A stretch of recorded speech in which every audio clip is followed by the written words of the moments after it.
So hello and welcome back to Test Drive Thursday. Today we're taking another look at a Ford F-Max. However, this is a more sort of complete mod. It got released a few days ago now, and I thought I'd take a look at it. It is different to the mod I was testing last week, a lot higher quality as you can see, but we'll have a look at the configuration. So let's start by doing that now. Okay then, so here we are inside the truck configurator. So cabin, only got the space. Chassis, we got the 4x2 LL, 4x2 spare wheel and the 4x2 with the extra tank. Engines, we only got the 500 with 2,500 Newton meters of torque, only the 12-speed gearbox. Interior is quite a big step up off the other one that I was testing. Don't have any interior colour changes. We can only sort of change. I'm not actually sure what that change is actually. Something to do with this, possibly. But yeah, paint. I've got loads of sort of custom ones here. European Truck of the Year, Racing Championship. I guess so. We got some nice ones in there. So if you just go for a custom white for now. Starting off down the bottom. Got custom license plate or number plate holder. We can go for xenon or standard lights. Shame you can't get LED. You can change the grille so you can have this metal finish or the gloss black plastic. Not sure which one I prefer actually. Here, well, that's the top. We've done that one. There's the lights. We've got the mirrors, which you can't change. Flags. We have got the Raven emblem. Official truck.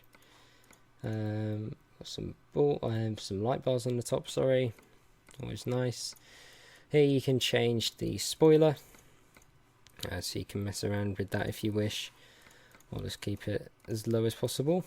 You have then got blue interior light or some beacons, which obviously they'll be controlled with the beacon button, whatever you got that set to. You got the mudguard flap there, painted side skirts, and then around the back we have got different style mud flaps, whichever one you prefer. Now we've got that mirror, sorry, and then that mirror as well. So moving on to the inside, we can do nothing to the wheel. Have a sat nav there, but we've got one here. Then you got all the usual cabin accessories and everything you could wish for from there. So you got them as well. So now I'm going to meet you outside once I've configured this truck to my spec. So here we are, all fully configured now. I've gone for a fairly basic spec this time, just with a nice metallic colour, standard lights. The sort of metal surround around the grille, and I think it looks fairly smart, and it's just started raining. Oh, look at that, we've got Apple CarPlay, obviously not actually working. Switch on the wipers, but yeah, it does look, it feels like a Ford car in here, to be honest. A lot of these switches seem familiar. That's nice, the animation with that. The dials are very much like a car. In fact, I'm pretty sure the center bit probably is. And they all look fairly realistic as well. Turbo pressure, that actually works. And yeah, all fairly good in here. The textures are really nice. But yeah, if we switch the main lights on, got it in gear, and we shall get going. Now we got the 12-speed gearbox here, with the 500 horsepower, 2,500 Newton meter engine. I mean, I've just noticed that sat-nav doesn't actually work if you go for that certain option, which is a bit annoying. But the main thing I wanted to do here was compare it versus the other F-Max that I was driving last week. Now, in terms of sort of interior quality and textures outside and everything, this is a lot better.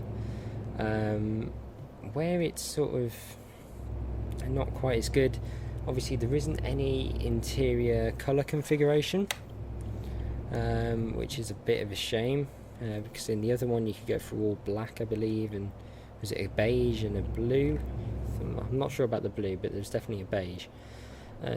So that was nice, having those options that we don't get in this. But the trade-off is you get, as I said, a much higher quality interior in terms of the textures. In some places it's not as high as you'd probably want, but yeah, it's fairly good, if not SES quality already.